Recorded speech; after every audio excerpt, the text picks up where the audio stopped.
Hello and welcome to this week's episode of Higher or Lower, the show brought to you by oddschecker, Spreadex and Sporting Index as we look ahead to the weekend's football and say if we think the eventual results of the spread betting markets will be higher or lower than the midpoint. I'm your host, George Elliott, delighted to be joined by Jack Wright. G'day. And Dan Worth. Hey, mate. And it's back to league football after FA Cup last weekend. Some of us put up as our nap goals cubed in a game that had 7 goals. I thought there were going to be more. I mean, there were 7 goals after like an hour, and I was like, this can make up. Could have been really nice. You know, Massive.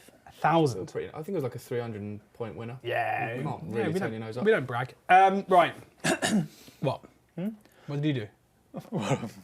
Let's just move on. What was your nap? It was goal minutes in Burnley versus Millwall. Yeah. Nice. Well done. Was. Made up 340. So Ooh, similar. just less than me. Slightly, but still Slightly. not bad. Still good, but we yeah, don't not bad. brag. Tickets weren't great, were they? No. Right. Started strong. Yeah. West Brom hosting Middlesbrough is the first game we're going to chat about here. This is the Friday Night Football.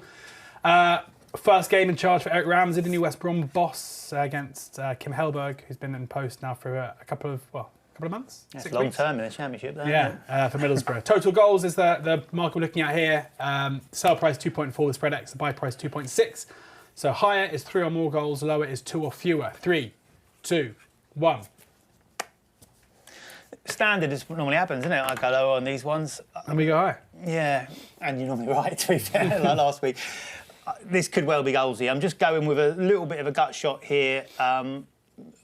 Eric Ramsey, as you said, first game in charge. A little bit of a step into the unknown, but digging around into his recent history, he was set piece and progression coach at Manchester United, of course, and that kind of translated into his time in Minnesota over in the MLS, league high 22 set piece goals from them. So expect that to be an area they look to exploit this season. He also had the set a record clean sheet total as well, which is kind of what's led me towards the fact that I imagine that's going to be his starting point for West Brom's side that aren't massively prolific, but they've been a bit unfortunate, I'd say, this season. Been fine margins under Mason, and that was amplified, I think, with that game against Leicester last time out where they dominated and then got beaten. Borough's last couple of games away from home, they failed to score, and the Baggies have only lost 2 of 12 at home. So I'm thinking it's going to be a tight affair from West Brom. They look to, I think, under Ramsey will want to get off to a solid start. So I think that starts with keeping it tight at the back, looking to possibly nick something through a set piece. And therefore, I'm going to take a gut shot lower. I'd say it's not massively strong, especially with Ramsey's first game in charge, and it could be goalsy, but I'm going lower. Dan? Yeah, I think it's going to be higher. I still just struggle with these lines. This is not a shrewd way of thinking, but just needing 3 goals just seems so simple when it's landed in 3 of the last 4 at home for West Brom. They seem to score most of the time at home. They've done that in the last 6. I kind of fancy Borough to win here. Come into it off the back of the defeat to Fulham, but I think they looked okay. But obviously in the league, they just smashed Southampton 4-0. So I think they'll be full of confidence. Already made a decent signing in Castle Dean and look like they might make a few more. They also have a very good record against West Brom. Won all of their last 4. So, yeah, I think if I'm suggesting West Brom score and Middlesbrough win, then you'd like to think I've done the maths that means 3 The or more. maths makes sense. Yeah, Eric Ramsey has a bit of a reputation for being a defensive-minded manager. This is his first game in charge, so how much of that we're going to see straight away. Big focus on set pieces. My thing here is more about Hellberg. We're seeing Hellball being pretty exciting and pretty attack-minded with Borough. It's only because of a run of missing a lot of kind of big chances that they aren't closer to Coventry, really. The performances have been much better under Hellberg than they were under Edwards. And I think basically any game with Borough in at the moment is probably one to look at goals for. So kind of ignoring West Brom, it'll be interesting to see how they get on under Ramsey. But if it starts with 2 and it's Borough involved at the moment, I'm going higher. Right, early kick-off on Saturday is the Manchester derby. Michael Carrick's first game in charge of Manchester United, having been sacked by Middlesbrough. It's a weird sentence. Hosting Manchester City. City are favourites despite being away from home here. We're looking at the supremacy market. 0.65 is the midpoint here, so higher will be a City win, lower is United or draw. 3, 2, 1. I mean, impossible not to, isn't it, Dan?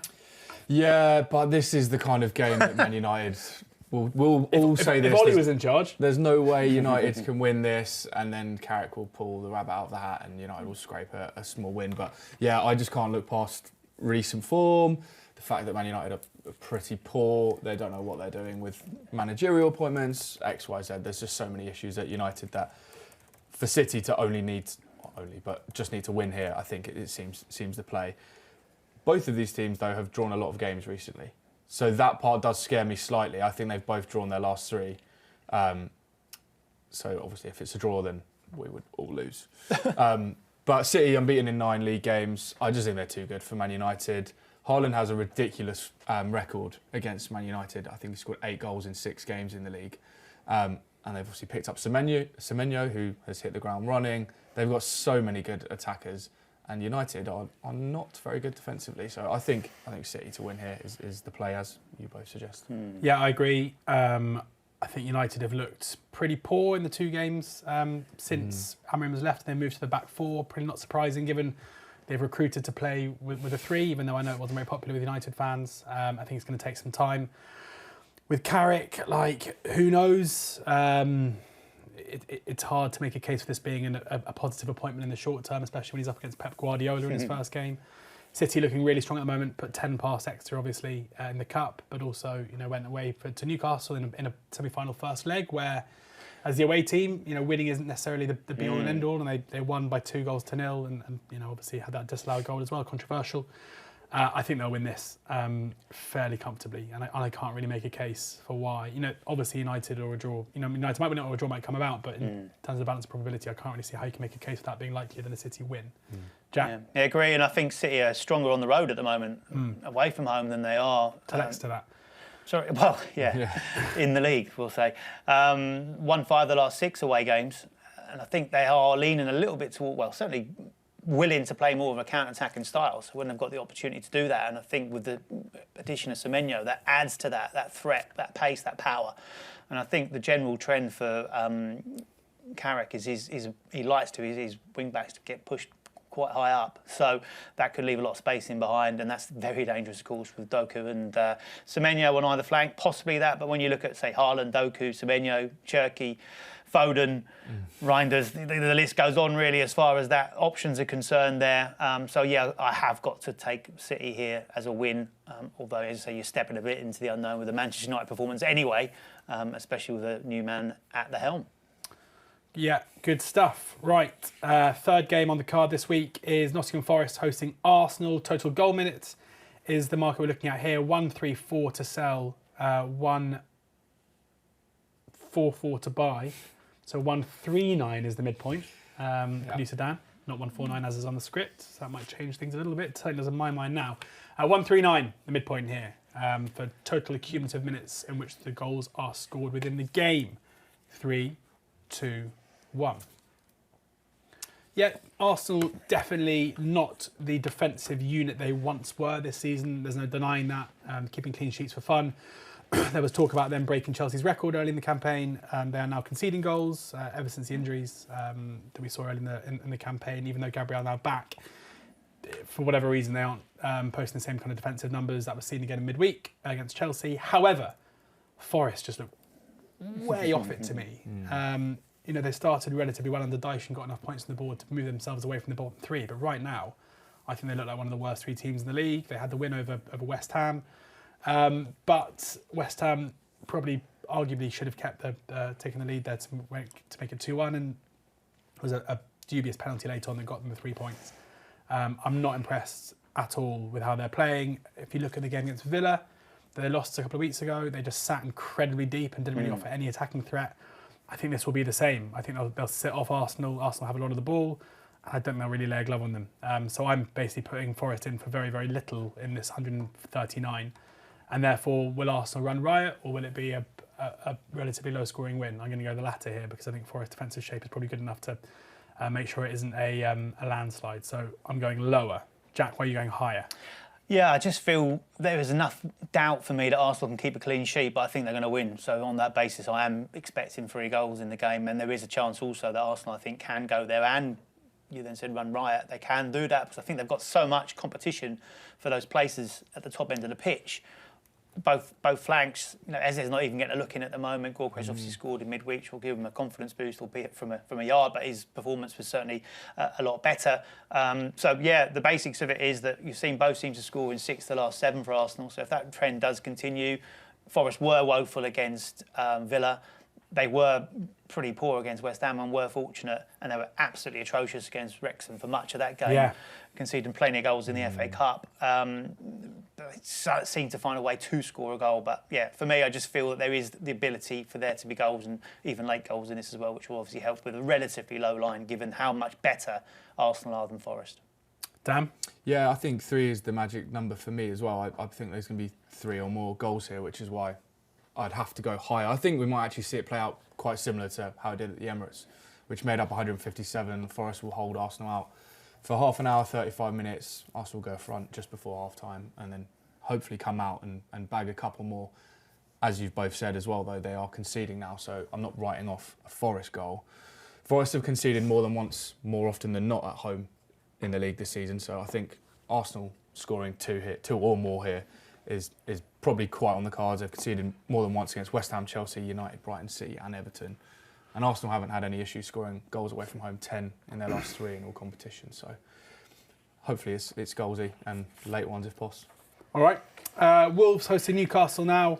Goals cubed is the market we're looking at here. 58.5 is the midpoint. This is the total number of goals in the game cubed. So 0 is 0, 1 is 1, 2 is 8, 3 is 27. Yeah. 4 64, 525, and so on and so forth. So if you're going higher here, you need 4 goals or more. If you're going lower, 3 or fewer. That's the one. 3, 2, 1. Wow. Taking on the chaos ball of Eddie Howe's Newcastle.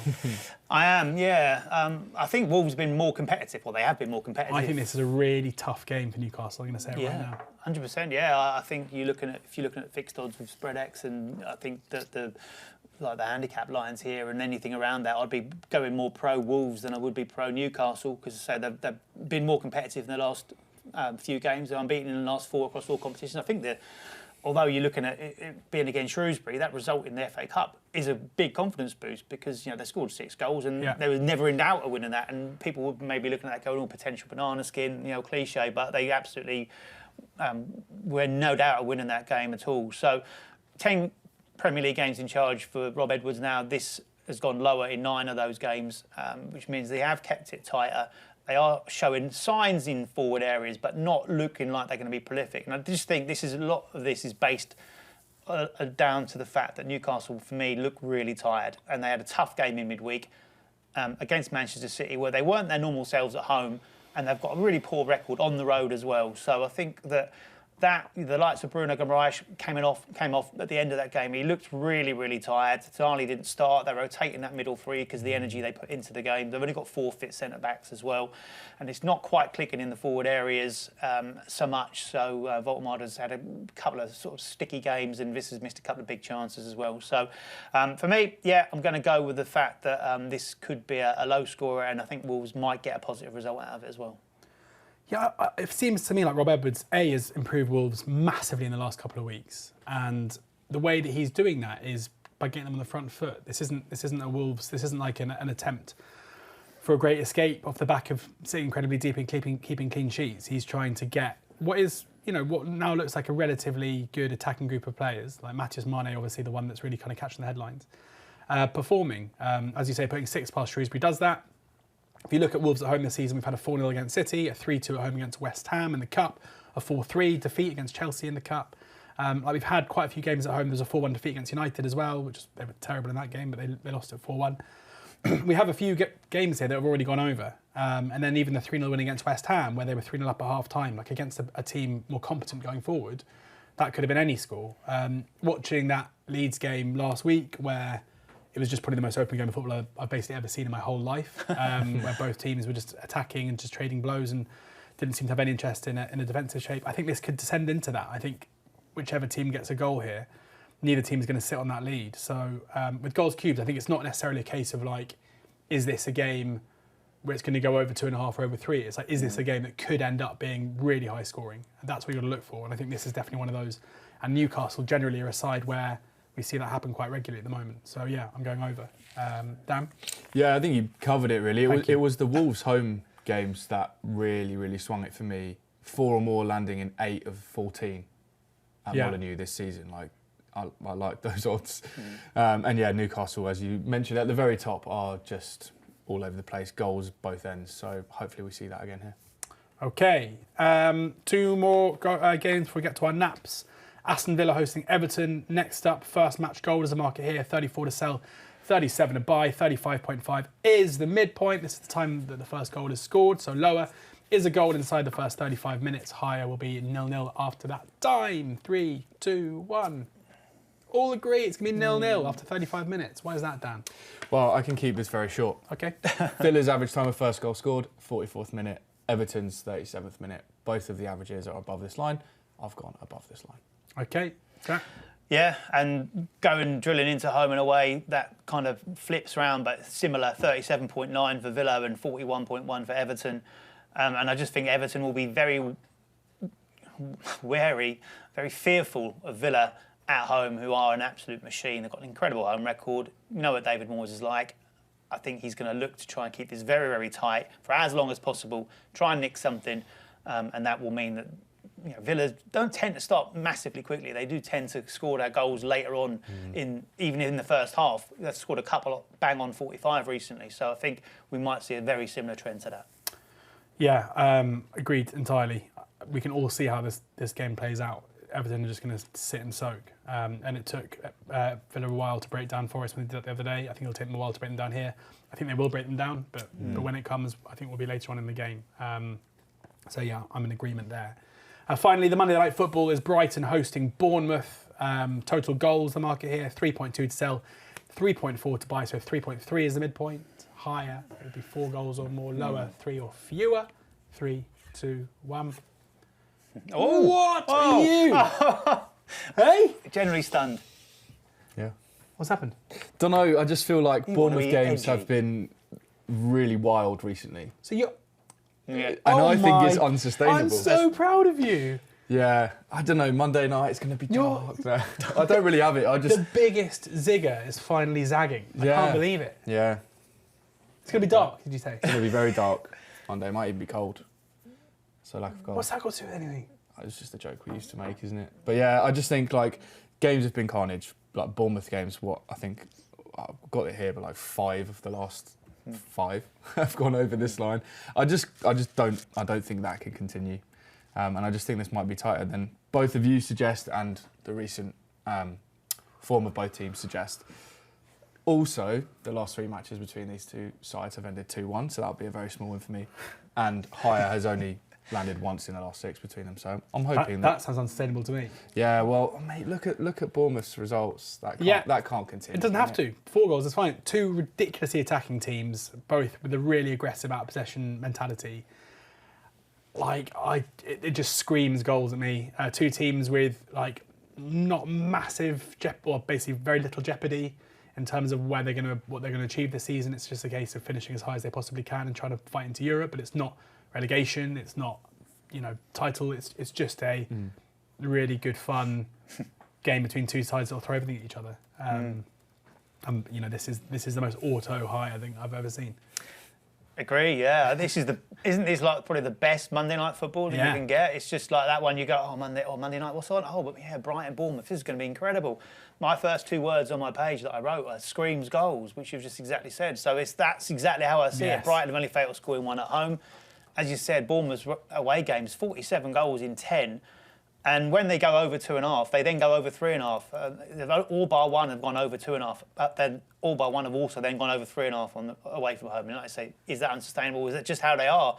And the one caveat you possibly say was, there's no Antoine Semenyo now. But we had that in the FA Cup, and it was a 2-2 and then 3-3 after extra time. So the same thing exactly happened without him there. In that away game at Newcastle in the FA Cup last week. So it just seems like a real goal fest for me. Should be a really exciting watch on Monday night. Looking forward to it already. I can't wait. I reckon it might be 7-8. Right, nap of the week. Yes. Nap time, the nap king. I'm going to a game we've already Oh, done. no, so the nap king. Oh, so Jack, there we go then. Over to you. Pass the parcel. last weekend, you know. Yeah, it's very good. Leeds versus Fulham. For me, obviously, I'm going to go total goal minutes. The midpoint is 131, which I think is quite low for these two sides, and is on a similar thought process to last week, really. Last week's nap was based on the fact that it was one of the lowest lines in the FA Cup. This is the second lowest line in the Premier League this weekend. I don't get why. The way Leeds are playing and at home, their games are averaging 3.1 goals. If we're seeing 3 or more goals in this game, which I think we probably will, then that line has got to be in severe threat. Both teams have scored in the last 8 at Ellen Road. So one of the things as well, if you're looking for goals and you're looking for goal minutes, you want both teams to contribute.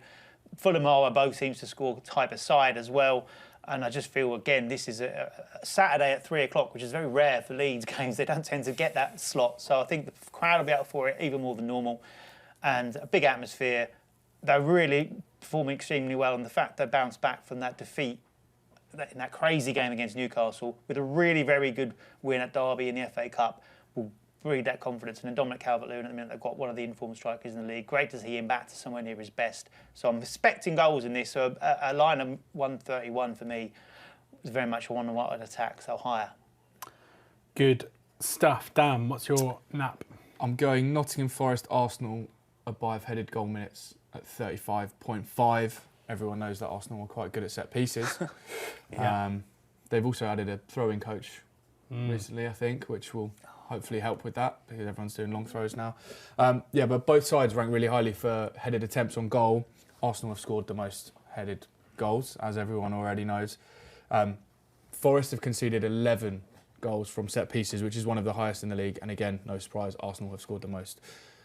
You already mentioned in the show, like Gabriel back, which is a huge boost to their aerial threat going forward. And I just think this is quite a low line given the mismatch in goals conceded from set pieces and goals scored. So hopefully a headed goal as late as possible for me will do the business. Excellent. I am going to back to Old Trafford for the Manchester Derby. Now, in the reverse, at the Etihad, Tony Taylor was on the whistle. I had a feeling you were going to go down this route. And he showed 0 bookings. Now, the booking line here is 40 to sell, 44 to buy.